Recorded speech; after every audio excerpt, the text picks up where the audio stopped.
मित्रांनो, माझं नाव सागर आहे आणि मी अविवाहित 32 वर्षांचा एक पुरुष आहे आणि मला माझं शरीर सुखासाठी काय नाही ते वाली पुस्तकंही वाचून दिवस काढत असतात.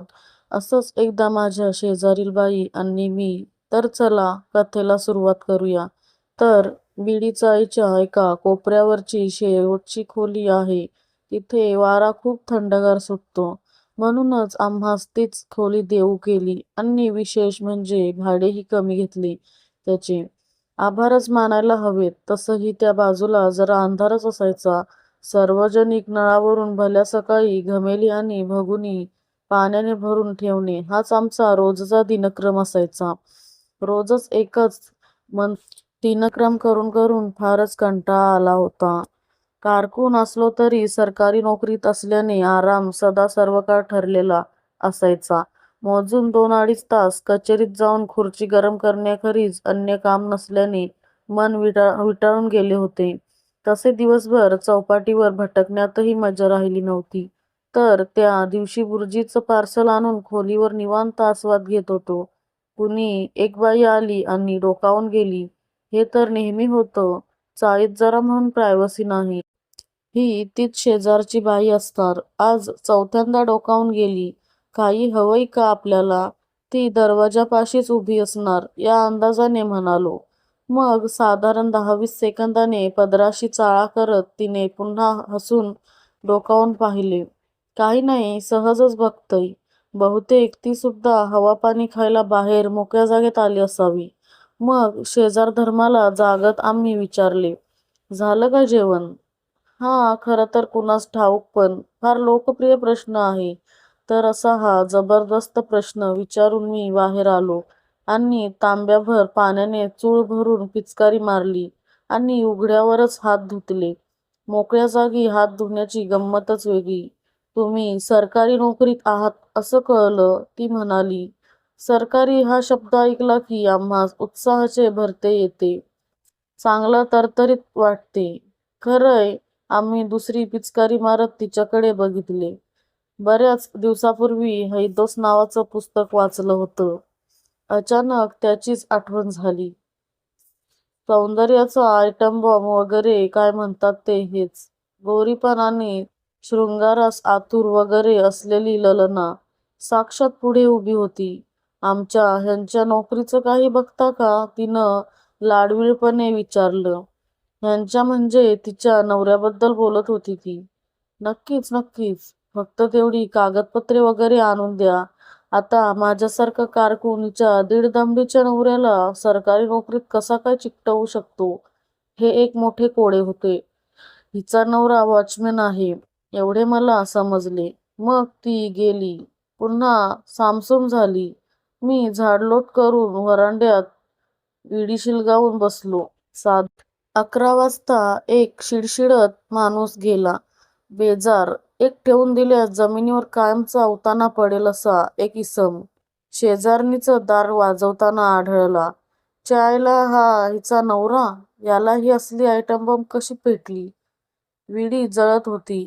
और अंदर से कलेजा भी. मग झाली का ड्युटी? आम्ही जळून खाक होत त्याला विचारलं. वय, हे काय आता झालो? तो बोलला. दार उघडले. तो गेला. दार बंद झाले. मी दुसरी विडी शिलगावली. रात्री झोपेतून जाग आली. बाजूच्या खोलीतून दणादण आवाज येत होते. मी ते लक्षपूर्वक ऐकले. चायला सकाळ झाली. घमेल घेऊन सार्वजनिक नळावर गेलो. पाणी भरलं. ते वरतुंगड वरांड्यावरच दात घासत उभं होतं आणि ती ललना आत कुठेतरी उलटली होती. साहेब, होईल ना काम आपलं? ह्या सिक्युरिटीत काय परवडत नाही हो. दात घासत घासत तो बोलला, सगळा फेस दाखवत. मॅनर्स नावाची काही गोष्ट आहे का? नाही. झालं म्हणून समजा. तेवढी कागदपत्रे द्या, मी म्हणालो. माझ्याकडे टॉवेल दोरीवर टाकत मी बोलत होतो. नुकतीच आंघोळ झाली होती. काय घ्यायचं द्यायचं असलं तरी बी सांगा, तो म्हणाला. साला या असल्या लोकांमुळे भ्रष्टाचार वाढला आहे आणि दोष आमच्यावर येतो. जास्त काही नाही, एक गावरान कोंबडी झणझणीत. त्याच्या इच्छेला मान देऊन आम्ही जिभेची चोचली पुरवण्याचे ठरवले. मग कचेरीत जाऊन खुर्चीवर बसून 2-2.5 तास नेहमीचेच काम केले. चौपाटीवर फिरलो, भेलपुरी खाल्ली. सहज आठवले तसे हैदोसचा एक उत्तम अंक विकत घेतला आणि घाईघाईने दुपारीच खोलीवर पोहोचलो. खाटेवर लवंडून पुस्तक हातात घेतले. मुखपृष्ठावरचे अर्धवट उघडे जंबो दररोज बारकाईने न्याहाळत असताना शेजारी डोकावून गेली. गडबडीत पुस्तक लपवले. अहो, सकाळी कागदपत्रे द्यायची राहिलीच. एकतर त्या पुस्तकाने आतमध्ये आग लावली होती आणि समोर ही सुंदर चेहऱ्याची ललना आपल्या नाजूक ओठांच्या पाकळ्या फाकवत आपलं ते हे उलगडत मंजूळ बोलत होती. या कामाला खरं तर उशीर लागेल, पण मी मात्र लवकर करून देतो. कागदपत्रे बघत मी म्हणालो, कुठला तरी पिंपळगाव बुद्रुकचा 10वीचा दाखला, 12वी नापासचे मार्कशीट आणि इतर भरमसाठ झेरॉक्स असे ती कागदपत्रे होती. किती धूळ झाली हो खोलीत. मी झाडून घेते, ती बोलली. अहो नको, कशाला?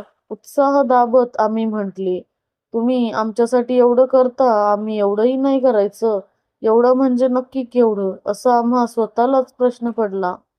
मग बाहेर जायचे सोडून हाच तो मौका वगैरे विचारत आम्ही टेबले कपाटाची उगीच इकडून तिकडे सरसार केली. खिडक्यांच्या तवांदावरील फडके वगैरे मारून झाली. जळमटे वाढली त्यापेक्षा कितीतरी जास्त होती. बाईच्या नजरेतून काहीही सुटत नाही. मग पांघरुणे विस्कटून त्यांच्याही घड्या घालणे चालू झाले. काही गोष्टी दार बंद करून कराव्या माणसाने.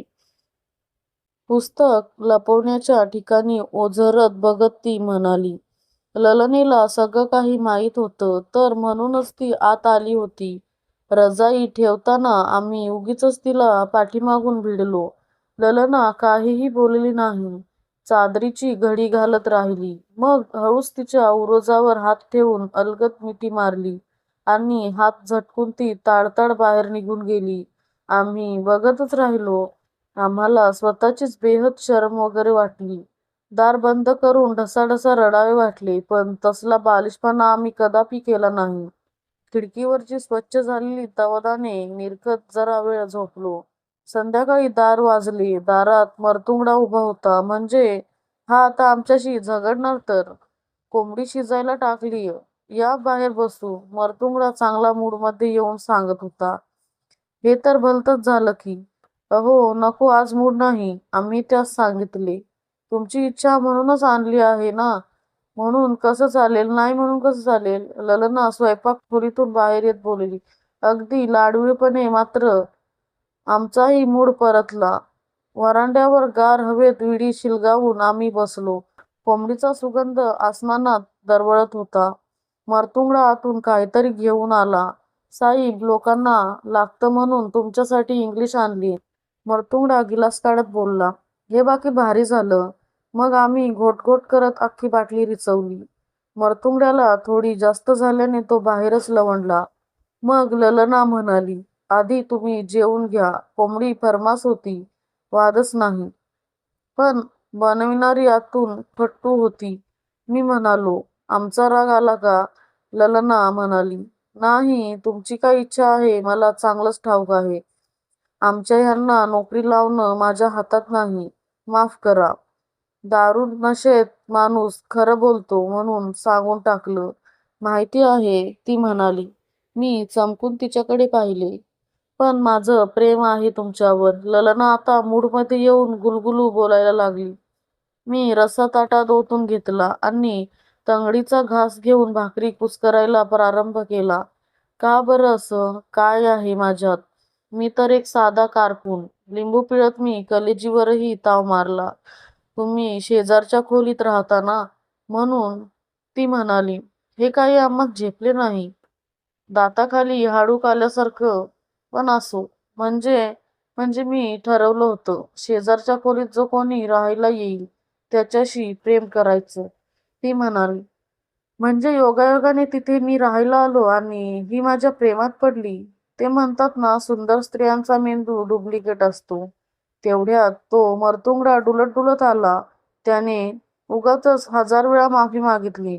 तसंही त्याच्याबरोबर जेवण्यात मला विशेष इंटरेस्ट नव्हता.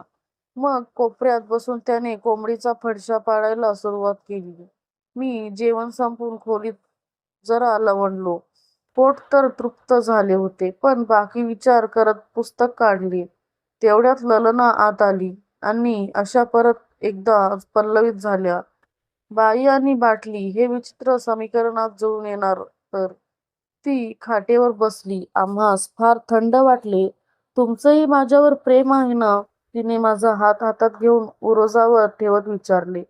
मऊ मुलायम मासल मखमली उत्तान उरोजांचा तो स्पर्श आम्हा क्षणार्धात ढगात घेऊन गेला होता. मौके पे चौका साधत आम्ही दुसरा हात कमनीय कोमल गरगरीत वळणदार नितंबावरती दाबून धरला आणि तारुण्याने मुसमुसलेली त्या यौवनाच्या गुलाबपाकळ्या याचे रसपान करत म्हटले, हो खूप. आम्ही आता प्रवेश करून त्या मदनिकेचा मदनमणी कुस्करण्याच्याच बेतात होतो की मदनिका स्वतःच माझ्या भावपाशातून सोडवत म्हणाली, घाई नको, उद्या आमच्या ह्यांची रातपाळी आहे. मी उद्या येईन 2 वाजता, तयार राहा. ओसंडून वाहणारे आमचे परमसुख आम्हास नाईलाजास्तव कॅन्सल करावे लागले. या अशा स्त्रियांमुळे क्लॅप्ट नावाचा मन उगम पावली असावी. हैदोस वाचण्यात आता तसा काही अर्थ नव्हता. एवढे सुख कदाचित झेपलेच नसते. रंगरंगीली सकाळ झाली. घमेली आणि भगुनी पाण्याने भरून ठेवली. कचेरीत जाऊन खुर्चीचे दर्शन घेतले. चौपाटीवर भटकलो. आठवलं तसं मेडिकलमध्ये महत्वाचे सामान विकत घेतले. असावी म्हणून प्रगत देशातून आलेली जपानी तेलाची एक बाटलीही घेऊन ठेवली. रात्री सामसूम झाल्यावर खोलीवर परतलो. वाटेत घरमालक भेटला. म्हणाला, रात्री दार उघडं ठेवून झोपत जाऊ नका हो. आणि आवाज कसले येतात तुमच्या खोलीतून? माझ्या? अहो, ते तर या शेजारच्या खोलीतून येतात. आम्ही विस्मयाने म्हणाले. अहो, कसं शक्य आहे? ही खोली तर 6 महिने झाले बंदच आहे. मालक आश्चर्याने म्हणाला, काहीतरीच काय, इथे एक बाई आणि तिचा नवरा राहतो ना. रात्री आम्ही सोबत जेवण केलं. मी त्याला समजावलं. काय सांगता? खरंच की काय? अहो, तुमच्या अगोदर इथं एक वॉचमॅन राहायचा. तो पण असंच सांगायचा, पण अचानक एक दिवस तो गायब झाला. आता मात्र चिडीचूप शांतता पसरली. मी पुरता टरकून गेलो. मग मालक समजावण्याच्या सुरुवात म्हणाला, हे बघा, तुमच्यापासून काय लपवायचं? तुम्ही सरकारी नोकर. या खोलीत एका बाईनं आत्महत्या केली आहे, हे खरं आहे. तिच्या नवऱ्याचे बाहेर संबंध होते म्हणे. पण मला काय हे लपवायचं नव्हतं. पण दुसऱ्यांदा तिच्याविषयी कुणीतरी सांगतंय म्हटल्यावर मला तुमची चिंता वाटली. हे ऐकून मी सुन्न झालो. पाहिजे तर तुम्हाला उद्या खोली बदलून देतो. आजची रात्र काढा, म्हणत मालक निघून गेला. हातभर फाटल्यावर जी काही स्थिती होती तशा स्थितीत आम्ही खोलीत प्रवेश केला. दरवाजा घट्ट बंद केला. जपानी तेल टेबलावर शांतपणे ठेवून दिले. खिडक्यांवरची जळमटे तशीच होती, म्हणजे काल त्यांना कुणीच साफ केले नाही. ते कागदपत्रेही कुठे दिसेनात. हैदोस नावाच्या पुस्तकाकडे आता बघवत नव्हते. पण तसं घाबरण्याचे काही कारण नव्हते. रोजच्या सारखी ही पण एक रात्र सरेल. शेवटी कशीबशी झोप लागली. रात्री कधीतरी दरवाजावर थाप पडली आणि पडतच राहिली. अहो, उघडा ना, आज दार का बंद केलंय? 2 वाजले मी आले. भीतीने माझी गाळण उडाली. पण होतंय तरी काय बघू म्हणून मी शेवटी दरवाजा उघडला. लोक म्हणतात त्या रात्री खोलीमध्ये एवढे दणके बसत होते की अख्खी बिल्डिंगच दणाणून गेली होती. तर मित्रांनो, तुम्हाला या कथेतील पुढील भाग ऐकायचा असेल तर चॅनलला सबस्क्राईब करा आणि एक लाईक करून कमेंट करून नक्की सांगा तुम्हाला कशी कथा वाटली ती.